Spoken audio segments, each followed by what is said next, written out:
The cop walked over and she rolled down the window. "Having a bit of trouble?" he asked politely. She looked carefully at him. He appeared younger than she was, and he hadn't quite grown into his uniform, which looked almost new. But he didn't seem to be making fun of her. "Yes, I guess I am. I don't drive much, and I've never driven on the left, and I've never driven this car before. Sorry, am I in the way?" That seemed unlikely since there were no moving cars inside. "Not at all. That'd be Bridget Nolan's car, right?" "Yes, she's letting me borrow it." Maura tried not to sound defensive and hoped the nice young policeman wouldn't ask for proof, because she didn't have anything like documentation. Would he think she had stolen it? Her worries were answered quickly, but raised another question when he asked, "So you'd be Maura Donovan?" He knew who she was? "Yes, I am. How did you know that? And you are?" "Sean Murphy. Mrs. Nolan's been talking of nothing else but your visit for days now. She wanted to be sure we'd all look out for you in case you got lost. If it's Lep you're looking for, it's that way." He pointed down the road Maura had planned to take. Had Mrs. Nolan talked to the whole village? "Thank you, I can use all the help I can get." She looked behind him, and for the first time noticed other vehicles, and several official-looking men moving around the field. "What's going on here?" His expression turned somber. "They found a body in the old bog."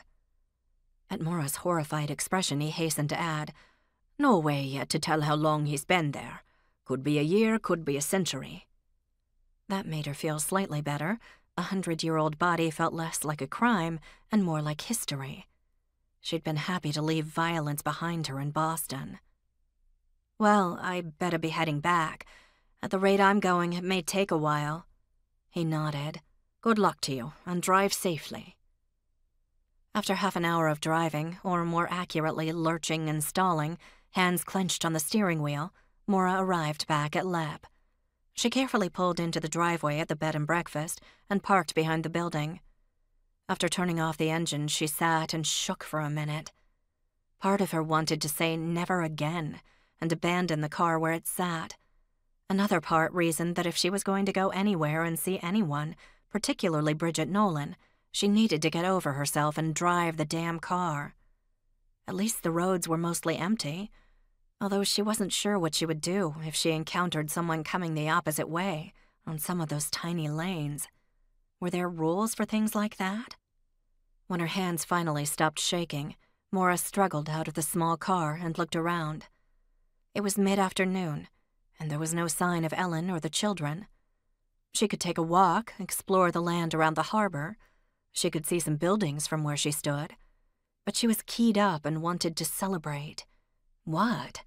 Surviving a 5-mile drive? Well, yes, in fact. Call it surviving a challenge or finding a solution, or at least grabbing the one that had been handed to her. She wanted a drink. Since Sullivan's was the only pub she knew, Sullivan's it was then.